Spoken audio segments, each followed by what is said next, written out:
All righty. Welcome. Hello, I am Heather Pierce Campbell, the legal website warrior. I'm an attorney and legal coach based here in Seattle, Washington, serving entrepreneurs throughout the US and the world.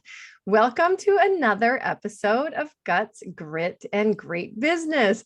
Today, I am so excited. We are long overdue for this one. I am so excited to welcome Lou Diamond to the show. Welcome, Lou. Heather, such an honor to be here on the other side of the microphone this time to chat with you. Right. Yeah. So the first time that Lou and I connected was in somebody else's group, actually. I think there That's was right. like a group meeting or something, and we got connected there. And then I was on Lou's podcast, which you'll hear about today. Lou has a fabulous podcast. He is one of my favorite hosts out there. The energy and the fun that you bring to your conversations, I think, is pretty unmatched, Lou. So for those of you that don't know Lou is the master connector. He has over a quarter century of experience in sales, relationship management, business development, and leadership coaching. He is an international keynote speaker, consultant, leadership and performance mentor, best-selling author, podcast and TV host, and CEO of Thrive, helping businesses, top performers, and brands thrive through the power of connecting. Lou, I love your intro. It's like bam, it's short and so to the point, but it packs a big punch. There's a I lot think we in even there. made it, I think we recently made it shorter because I was putting something together and as I was listening to it, I'm like, oh yeah, I guess we did make it a little shorter. But yes, we want to be brief, be bright, be gone. And that's usually how I conclude each one of my episodes on my programs. But I figured it'd be a good way to start this one, right? I love All, it. all these things we do are, the power of connecting, Heather.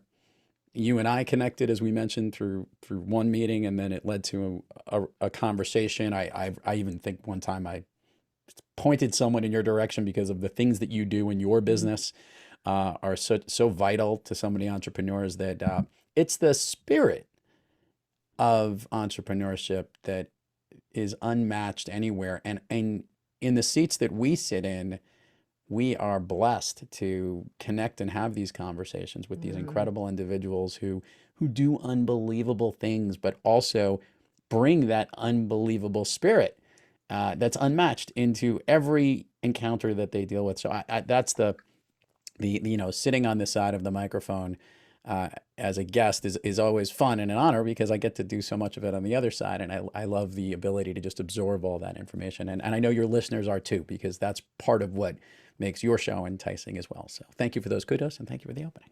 Yeah, absolutely. Well, it's so fun to have you. I know I've experienced the way that you connect, and so the title of Master Connector is no surprise to me now that I've gotten to know you a little bit. And I've listened to many episodes of your podcast, and you do just have a very, very natural but bright and energetic way of connecting with people. Where did that start? From way back, I'd say the womb, but that's probably not accurate. I think if someone made this comment to me the other day, like, have you always been this way? And I believe I've always enjoyed bringing people together. I am a friendly individual. I am an extrovert. I like I like to be on stage. I like to be in front of people. I like to take the lead.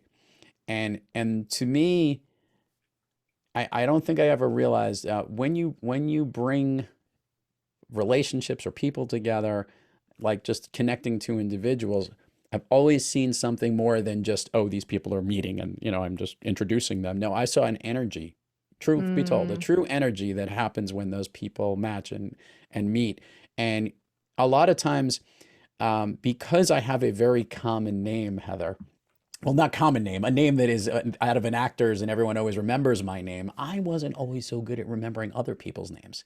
And for mm, me, I would visually see people in a unique way. I would look at them and say, oh, this is, they're from the Pacific Northwest. This is the college they went to. This is the place they work at. This is the logo of the company they work with. And now throw in all the social media aspects of life. Oh, this is their children, their kids, their friends. This is where we're connected. I see all those things. And when I see somebody else and I see their world, almost like in like an orb, I try to have those worlds come and meet together. And because I say, oh, they're going to be able to talk about that. And oh, they're going to be able to connect on this. And oh, maybe there's an opportunity for those two to actually maybe even do business together. There's something about that that might have started even like from when I would introduce friends of mine together when I was, going to summer camp or something like that. And I always seem to know everybody.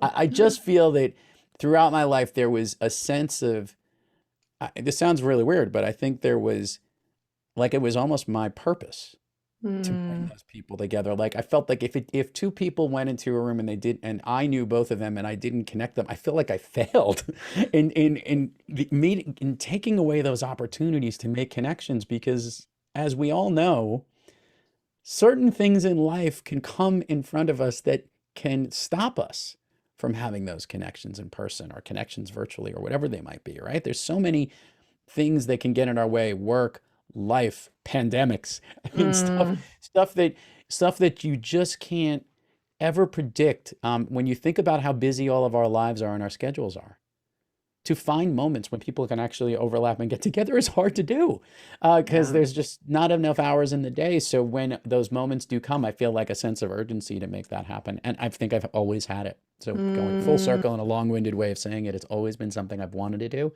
and something I still get excited about doing. I love that. I love the way you describe it being almost like this internal drive, like this purpose that has to be fulfilled.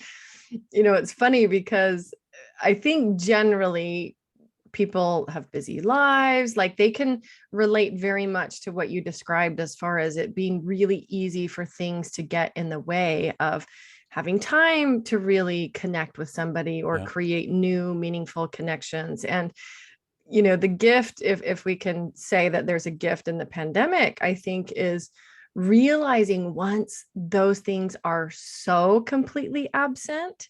Like I remember times during the pandemic where we would just walk the neighborhood and we'd bump in. We have a favorite neighbor down the road named Solomon, and he's probably in his 70s, like super, super active, works on cars. We see him, and my son, who just loves, all kinds of cars, is just drawn to him like a magnet. You pretty much can't keep our son out of his garage, Yeah. if the door's open and he's out there. But those times where we got to connect and like even just stand in the driveway with somebody and have a real conversation, like became such bright spots in our otherwise kind of boring days.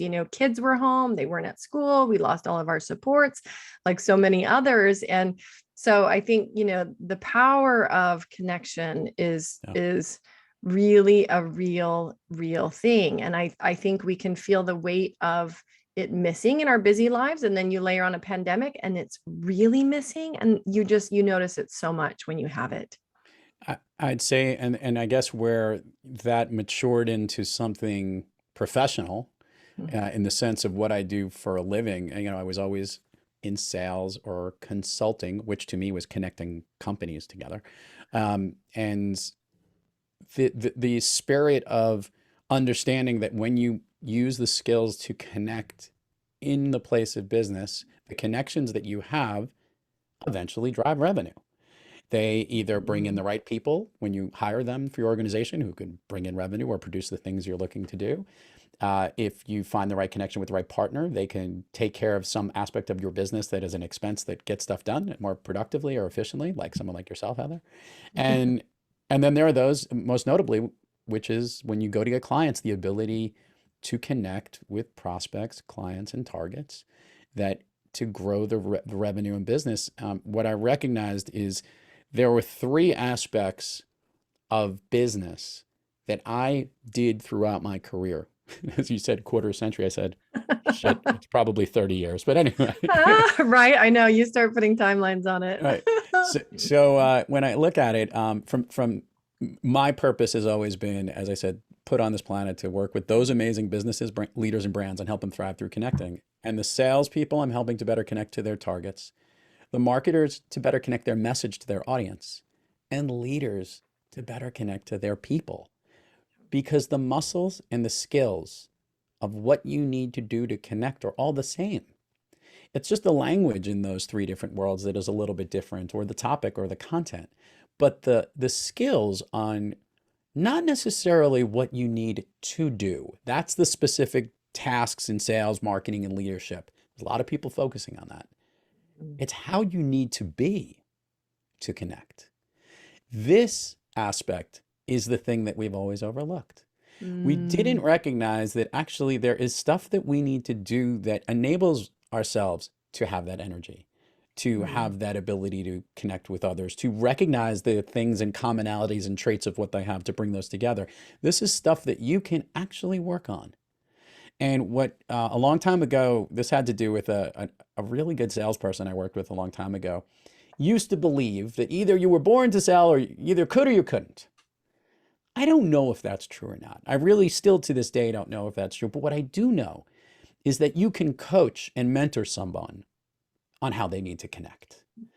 And that aspect of where my career has gone is kind of shocking because if you were to have told me 20, 15 years ago that this is what I'd be focusing on, and specifically in the world we're living in today, how important it is, I mm, probably would have been surprised. I would have also been as surprised to recognize the path in which I went to get there is certainly not traditional, never would have mapped it out.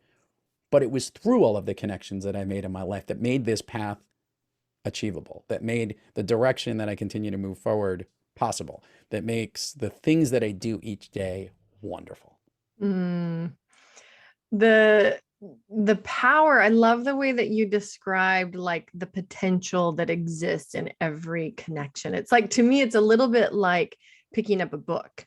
It's so exciting because it's like you don't know what could be in that book, and yet it literally has the potential to change your life, right? I feel the same way about people. Like Yeah. you don't know what could be in that next person or that next intersection, and the way that synergy works, and the way that you could be mutually beneficial to each other. It I don't know, it's such a world of possibility. Yeah. And like, I think there are those of us who really thrive, to use your favorite word, off of new connections and right and relating to new people and kind of figuring that out. But I think there's a whole world of people that feel really nervous, and like you say the word networking, right? How many people like immediately cringe, or really have to like gear up for something like that? And because I know there's different ways and different contexts that we can connect, and in person, and now so much virtual and online, and group formats, individual formats. What do you say to the folks that like are in the cringe group? Like they think about the energy that it takes, or how challenging they find it to connect with people in that way. Like how do you coach those folks? Well, first of all, I want to do a little vocabulary switch on you. And Totally. I also hate the word networking. I think it's overused. When I think of a network Mhm. today, I think of like, computer systems speaking together. And I do recognize that you do have a network and need to grow your network Mhm. to be able to, basically have table stakes in any form of business, whether it's in sales, marketing, leadership. You need to have a network of individuals that you need to work with on who you do business with. But the reality is that you are not there to network with your network. I use a word and a term that I say you're there to connect work with the people you're Mm. there to make connections with those within your network. Yeah. And to your point, yeah, there are people who are hesitant about going forward and trying to make uh, connections and establish relationships or put together the necessary business context that they need to do business. And Mm. there's that fear of having to say, like, how do I meet this person? I'm interested in working in that field, or I need to get more clients in the space that I'm in, and I need to go to these networking events to find other people that are going to engage in my services. Well, I'm going to make it simple for all your listeners here. Okay. And we're going to get down to the basics, Heather, because it took me a while to figure this out, and you figured it out as well. There is a tremendous power that we have when we have connections, right? And our goal is to make connections. So I looked at that and said, all right, everyone wants to make connections, and there's all these places you can go do it. But when you really double click down and you really bring in the microscope and you try to understand where all those connections begin, I'm going to let your listeners and you know it all starts with one simple place. Every single connection in your life business life, your personal life, your passionate life, and all the things that you do, they all begin with one conversation. One connecting conversation where you spoke with someone, listened, spoke back to someone, answered, spoke to someone and established a commonality, a story, heard a story, heard about what someone does. That one conversation probably led to some commonality on all those things we talked about, bringing worlds together, or maybe bringing things apart. Sometimes conversations aren't as good as we'd like, but it's important to recognize that these conversations are good conversations because we learn from them, but we Yeah. also learn about the other. And when a connection begins at the root of one conversation, and we now know that there might even be a formula on how we can go about having a conversation that connects every single time, how important would that be, right? Mm-mm. Well, you and I have been doing it here in podcasting. Not only are we having a conversation and you and I are connecting and you're asking me questions and I'm giving you answers, but your listeners are listening in on this conversation. And by the way, a conversation is an amazing piece of content that you can be right next to and listen and learn a tremendous amount from. As a speaker who goes on stage and speaks to an audience, I look at that audience as one person I'm having a conversation with, but obviously Right. with chances to talk individually to them, because that is the connection that I am trying to make. And it starts with that one conversation. So instead of thinking of, oh my God, these are all the people I got to meet at a network thing, or I got to get these leads, or I got to get this, you should actually just think about how many conversations did I have? I tell this to sales teams all the time, Heather, and you're going to love this. I work with large companies and mid-sized companies that are trying to grow their sales, and a lot of them are trying to figure out better ways that they can connect. And I have a new barometer that I want them to look at when they measure this. Because, you ever hear those sales meetings and they sound something like this? Well, we had a really good conversation in our first sales meeting, and it looks like there's a possibility we may be meeting again, or they haven't ruled us out yet. They didn't say no, they didn't say yes, right? I don't look at anything else but two factors when it comes to this. One, was there a conversation that took place? And two, will there be another?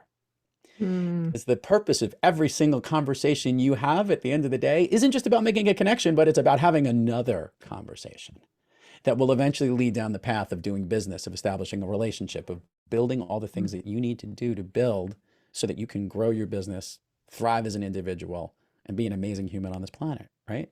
But think about that guy that said, oh, it was a good conversation. Who knows if it was a good conversation or not? That's your opinion, right? But if two people had a conversation where they asked each other questions and they engaged and they started to connect, and then there was a next step that basically said, I'd love to have another conversation, or let's have my teams meet and we could follow up, or let's talk, even if it's a business deal. This is great. Send me the documentation. I want to sign. What do I need to do? That could be a conversation too. Right. We We love love we love those.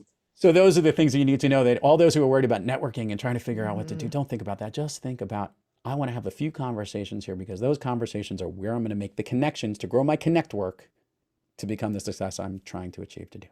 Yeah. Well, it's you put it so clearly. It's just a mindset shift. It's about thinking about concepts that we all have heard of and know about, and shifting the terminology. Like networking makes a lot of people cringe. You can't network with 1,000 people all at once. You connect one by one by one by one, right? And I think when you make it that simple, it's really about showing up, whether it's to an event, whether it's to any group function. You might be leading it, you might not be leading it, and participating in a way that is meaningful, one on one on one on one, Yeah. right? And we all know how to do that. I mean, we've made our way through life having to learn those skills, and we might do it in different ways, but I'm sure you said there's a formula. I'm sure there's ways we can do it better, Oh, right? yes, there are. So talk to us, for those of us who are like, okay, I want the full meal deal. I want to hear about, exactly what I should be doing to do this better. What do we need to know? Okay, so we need to know a few things, and a lot of these will be the answer to, I guess, the plug section that we'll get to at the end of this story. But I'm going to give a few here to your listeners so that they really can at least get them started. And I think this is important.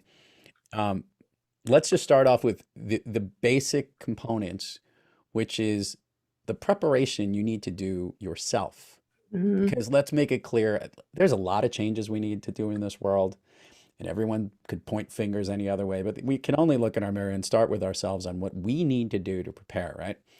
So I'll take this, and this is from my first book, Master the Art of Connecting. We really need to know ourselves and understand that we actually have a connecting core inside of us.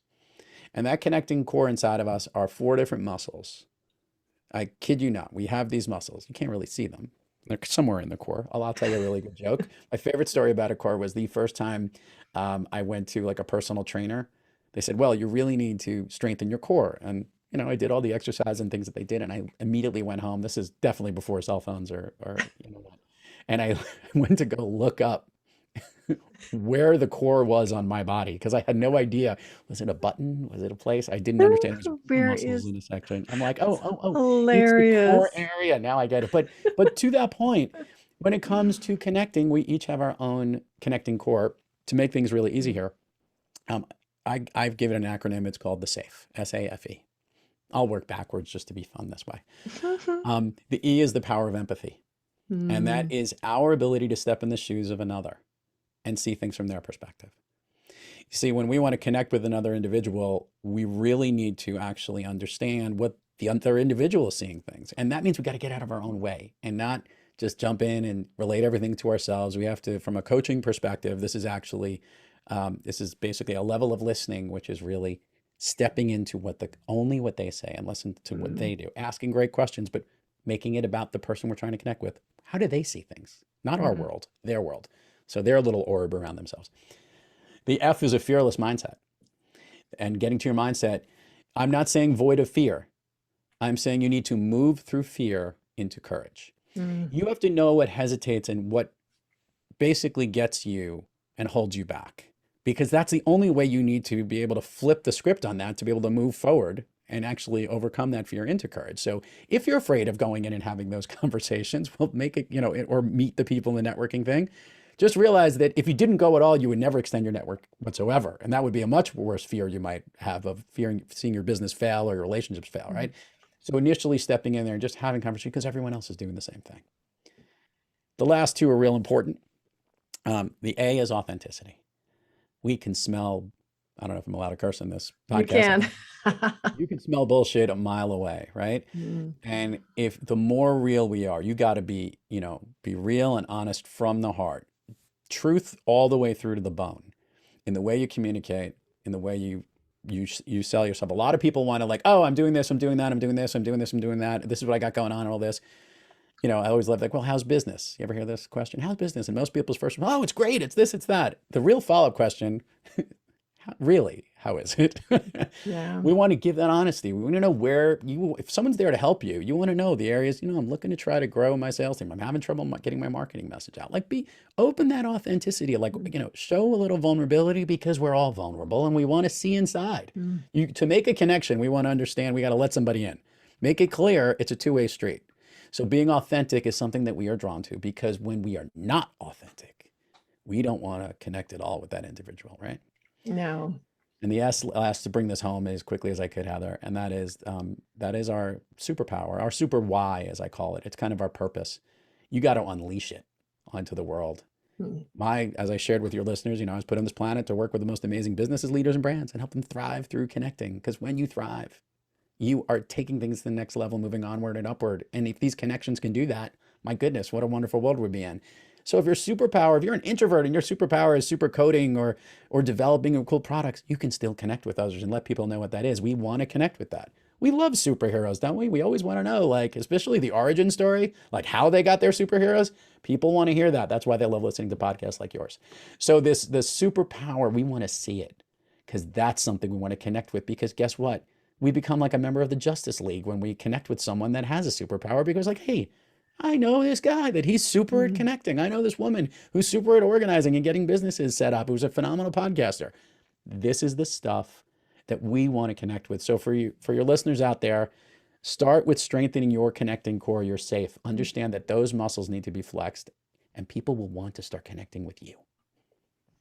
Ugh, such a good acronym. And I want to go, I love all the letters. I want to go to the fearless Yeah. portion because I think a lot of people will let um, especially when it comes to group events. I've talked to so many people that it's like, oh, you say something about a networking event, or even, it doesn't even have to be a networking event. It can be even like a really cool group event where they know a bunch of networking is going to happen, right? It's like Yeah. built into it.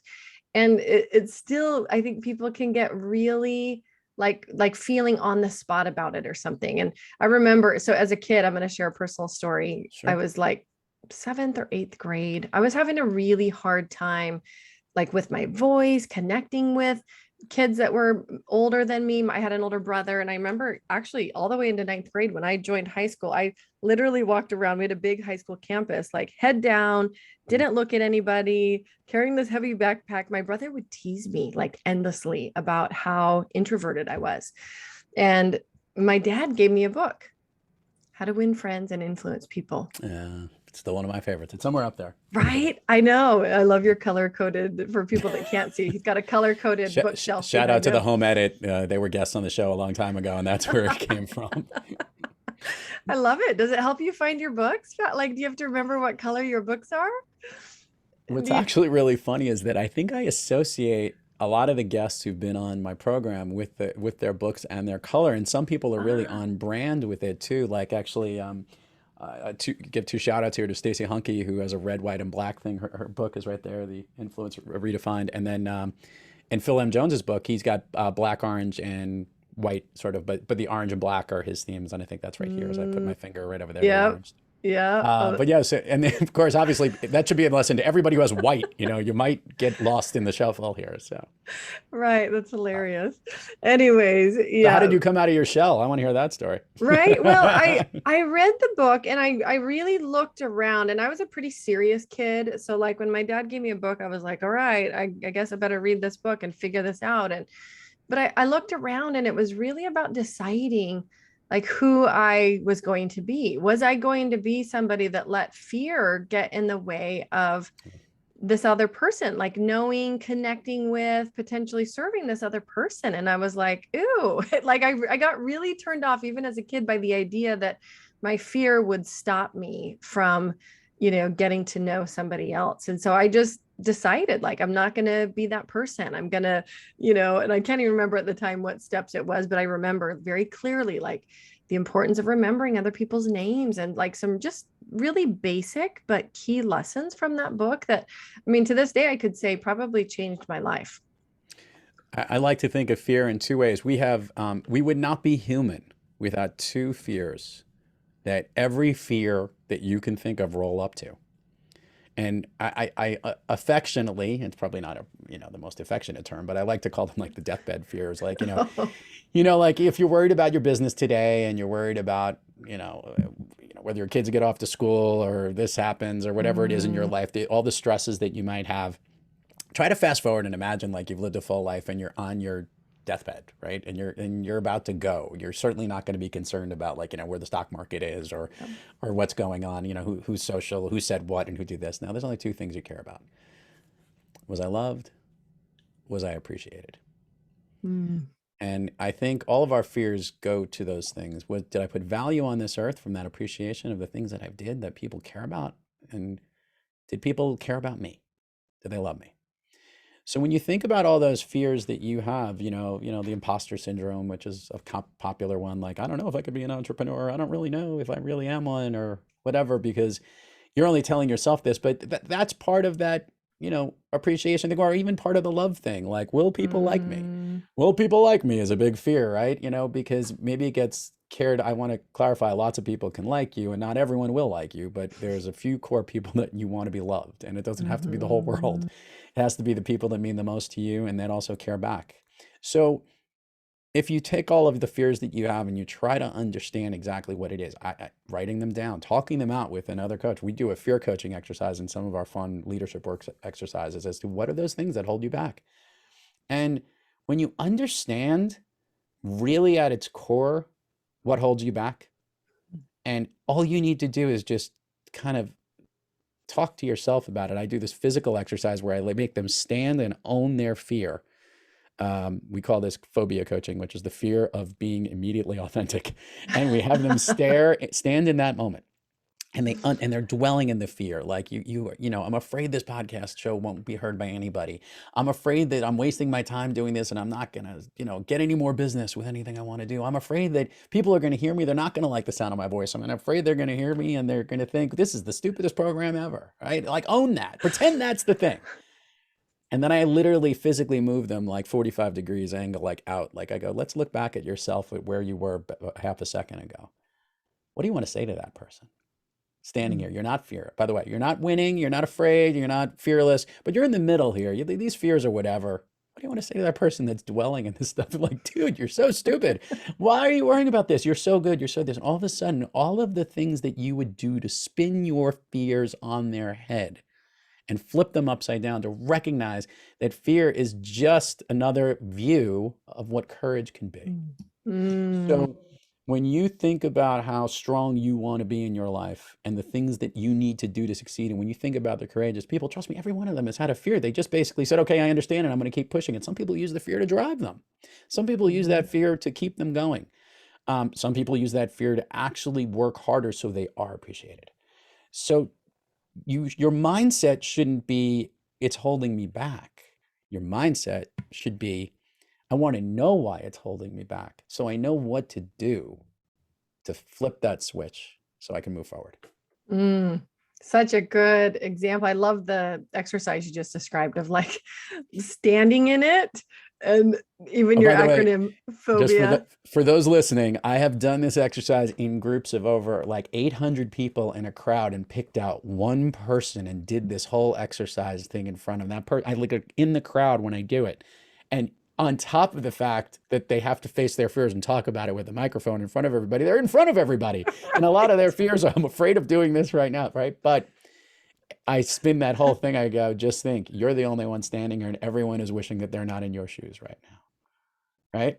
And the reality is that's what they're thinking. But the reality also is that what an advantage, you're getting coached through this and they're not. So yeah, that's right. This is for entrepreneurs who face, because there's no, if you work for a big company, it's like you go into battle with an army of people and there's like a whole bunch of armor and protection and there's a ship in the middle of the bay that's there to help you in back, or a helicopter call back if you need it. But when you're an entrepreneur, you basically have a stick in a loincloth to try to fight somebody. And the reality is that everything hurts. Every comment seems to be an infraction on you, but what's important is that you're the one out there. You're facing those fears more than anyone else. You're going to start building up a tougher skin, and you're going to start leading because you're taking that step forward. So what I say to all the entrepreneurs who are probably big listeners of your program, the networking fear, the talking to other fear, the decision about even making the decision to go run your own business. Would you rather be in the spot of saying, well, I wish I did that, but I never did do it? Or would you rather be in that position? I'm glad I did it, and let's see what the heck happens. Because it could be pretty freaking magical in what it can do for you. Yeah, absolutely. And speaking of that, what it can do for you, share with me just for a minute what the path of entrepreneurship means to you. The irony is that my dad is an entrepreneur his entire life. I stated in that. Always worked for himself, did his own thing, started his own stuff. So I had it in me, and I got to watch probably the best salesperson I've ever seen, just from a likability factor. I to this day, it's impossible to dislike him. He's such a wonderful individual. He really is not only someone I look up to, but he's just got such a fun, great smile and spirit, but a kindness that you connect with immediately. So I got that little bit in the DNA. And my mom, who's a coach, actually has that ability to listen. And the ability to come up with and listen to those problems and answer them. And that combination of the two is kind of, helped make me who I am. It just took me all life to figure that out. But the entrepreneurial journey has always been in my blood. And when I started Thrive about 8 years ago, look, it was hard. And right, because it sounds like you had lots of corporate world experience, right? I went from being one of the top salespeople on a Wall Street firm and basically said, I'm done. I need to get this message about connecting that was formulating itself. And that's where the book, Master the Art of Connecting, came out. And I started, helping businesses understand what this connection story was. The book started to formulate and came out in its own way. And one of the most interesting things was I enjoyed helping these companies move onward and upward, which actually is what Thrive is, and that's what the name of the company was. Mhm. Um, I used to think like I couldn't understand why these other companies wouldn't want me right away. And I actually remember, for those that who start out, you see all these other great success stories. You see all these people that are just doing these wins. I learned a very important lesson from other entrepreneurs, and it's such an important one that all your listeners need to hear. That when you're on that journey, you're going to see and hear so much stuff. It's like drinking from a fire hose, and from all different directions, and your ears, your nose, your mouth, whatever it might be, it's coming in from all ways. Real important to know this. You cannot compare someone else's middle to your beginning. And I think it's real important that a lot of us try and do things that other people are doing, and you feel like you're failing, or you feel like you're not doing because someone else is there, but you have to figure out your own path and get your own line of focus. And just as I was talking about those areas of connection of who I help, I drilled down into who I specifically help, really, real importantly. And I know everyone out there is like, oh, I can service any industry, or I can service any type of company. Pick one to start. Pick a few. And because if you start working with that one, and yeah, you may end up picking a whole niche where people know you for that, you can grow a very successful business with that. One of the best speakers I've ever met, he does not speak in huge stadiums or big conferences when he goes out and gives his message. He does weekly presentations in the real estate space to probably no more than 20 realtors every single week. But this guy's been making a killing for over 2 decades. Probably no one I actually know has made more money and spoken more times than this individual for what he does and the programs he offers. And I remembered saying, I go, wow, this guy picked one lane. I go, how did you pick this lane at the beginning? What made you do it? He goes, it was the first one I knew. So, it was just, he was looking, he was in the housing market. He said, I probably can help these people. And that's where it started. I think it's real important to understand that nothing happens overnight. All the success stories you hear had many, many, many failures before you actually achieved it. I'll spin this over to the podcast program that I've had now, which has become one of the greatest lead gen tools for my business. And believe it or not, an avenue of my business, which I am helping people connect. I have major Fortune 100 companies, not even 500, 100 companies, hiring me to help them produce and create the platforms for their podcast programs, which is the craziest thing in the entire world. And I had about 150 guests on my program before I said, how am I going to make money in this thing? And then I started recognizing, bringing this full circle, these conversations was where the money was at. The people I was connecting with and establishing the connections with was where everything was starting. And I started to realize how to utilize the platform to grow my business, to bring in the clients I wanted, to connect with the right people I wanted to have, to get them on the program, to then hire me to do the stuff that I do really well. So the journey is a never ending, non-linear path of where I go, but has had a lot of bumps and bruises and hard years. And I always give kudos to my wife at this point for sticking by me and still sticking by me with this. And I laughed the other day because I just sent out an invoice for a particular client. And I go, would you have ever thought that this could have happened from what we're doing right now? And the reality is it took a lot of time. It took a lot of bumps, a lot of hard years to make it happen. So it's the sticking with it, that stick-to-itiveness, that mindset that you have to keep doing it. You have to keep pushing and moving onward and upward. Because that's what it's all about each and every day, and why I love having conversations with people like you, because they just inspire me too.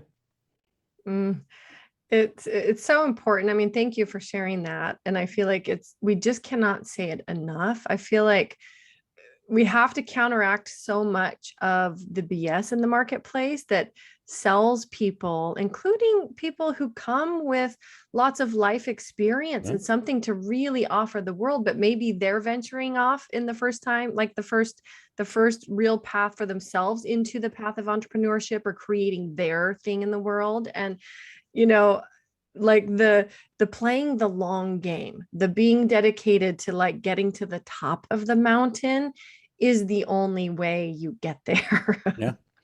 And what I love about the experience about all of it, just, and specifically, and it's funny because I'm actually speaking in February of 2022 about this platform, which is kind of weird. Like I'm now getting paid to go speak and talk about this platform. And the purpose of the platform was to try to get more speaking gigs in the other stuff that I do, right? Isn't that a weird, like that was part of the whole path that I said, wait, that wasn't supposed to happen that way.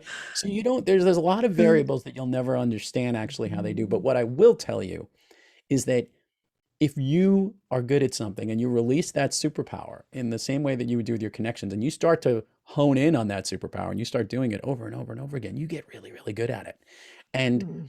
I'll bring this forward. The more conversations you have, the more connections you will make, and the better you will be at making those connections in each conversation you do. So you should continue to have as many of them as possible. Try not to turn down an opportunity to do it, because it's going to lead to the next step in the growth of where you're trying to thrive, whatever it is, in your business development, in your marketing, in your hiring, in even understanding your customers better. One of the things that happens too often, I recently had Shep Hyken, who is the ultimate customer experience guy. You should have him on your show. You'd love him. Um, Totally. Shep is he's a spectacular guy. He's also follically challenged like myself, so I do like him for that reason as well. But Shep, um, I asked him on the program, I go, how come it is that everyone forgets about customer service? They know it's one of the most important things in their brain. What happens?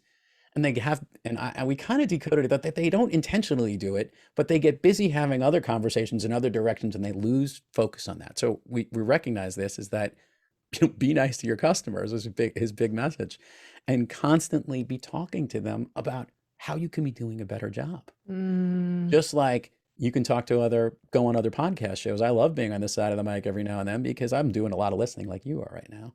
But it also gives me a chance to understand, what people want to hear and how I could also now contribute to a conversation on the different side. So that's why I play it's like playing tennis, like playing lefty or righty. If you want to switch hands, you could be ambidextrous too, though. Right. No, well, that last point you made is so important. I mean, one, the power of just remaining in conversation, being dedicated to continuing that. And I 100% agree. None of us build businesses alone. It happens through connecting with other people in a variety of ways. And what you said about what Shep shares about not neglecting the people that you already started a Oh, yeah. conversation with, right? It's that follow up, like 80% of your business is in the follow up, and maybe more, but I think that is a really easy piece that people let slip. Yeah. And it's an old rule, like, your next nearest dollar is with the customer you're already working with. Yeah, So those are the ones, remember that having a conversation, the goal is to have another conversation. I love So, that. so if you keep having those conversations with your client, you're only growing and building your connection with them. So much Mhm. so that it's such a tight connection that they just don't want to let you go. And that's Mhm. the type of thing you need to be having. So for your entrepreneurs out there, leaders, my message to them is just keep having more conversations to make the connections you need to grow your business. I love that. Lou, you've given us so much value today. I've loved this conversation. Where do you like for people to connect with you online? So first of all, you can find me at thriveloud.com if you want to go to the website. And you could also anywhere on social media at Thrive Loud. I make it really easy for people. That Where is all easy. where also you can go find a lovely conversation if you search with me and Heather when she was a guest on the Thrive Loud podcast, which is also there. And obviously that also is where you could find where I could speak and do other things. And Mm. coming soon in 2022, fittingly for our conversation here, I'll let your listeners know that my next book is coming out.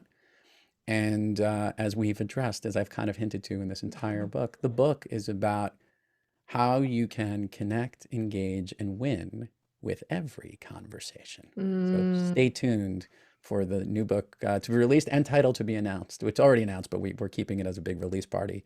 There'll be news, and you could find all of that out at thriveloud.com, where there'll be links for that. Awesome. And if you're listening, be sure to pop over. I'm going to share Lou's links as well as his social media links at legalwebsitewarrior.com/podcast. Check out his show notes. Lou, oh my gosh, do you know that I went back and I listened to our conversation again not too long ago? It was like a few weeks ago, maybe a month. And I just laughed out loud, like at some of the pieces. You make that conversation such a fun conversation. And I know you do that with every guest. So listeners, I'm going to let you in on a little secret. I have a team of people that help me with a lot of the editing and the production of where they go. They are awesome. They are They known as are awesome. the Thrive Loud team is amazing. But they also we do these things every now and then where we call them minisodes. Minisodes is when we go back to a spectacular conversation that we have and we pluck out that one gem, that one little piece of brilliance that we think is worthy enough of its own episode on its own. It's a really short episode called a minisode. Stay tuned because in early 2022, we have a minisode of Heather on the show. I love that. I love that idea of the mini-sode. That's so Yeah. cool. Well, and you are definitely going to want to check out Lou's podcast for other reasons. He has amazing guests. They're short, powerful episodes. He runs people through a series of really fun questions. He stumped me, I think, a few times on mine. But Lou, I just love connecting with you. I so appreciate all of the valuable information that you've shared here today. What's one final takeaway? And I know you've already shared like 29, but what's one final takeaway that you would leave people with? Let's leave it with what I started with. Yep. Be brief, be bright, be gone. Be brief. Recognize the time that we have to connect with people is short and we want to use it. So don't be so wordy and verbose, even though I was here today on the podcast, but you were probably driving or listening, so it was worth it. That's be right. bright. When you think about something you want to say, not only say something that you think is smart, but say something that is going to shine on someone that's going to lift up their day. And be gone. And I don't mean drop the mic. Be gone, I mean to move onward and upward, which is what thriving is all about. So thrive loud each and every day, as I love to tell people. I love it. Boom. There it was. Lou, so good to see you. Thank you again for joining me today. And I can't wait to connect again soon. Heather Pierce Campbell, you rock. Thanks so much.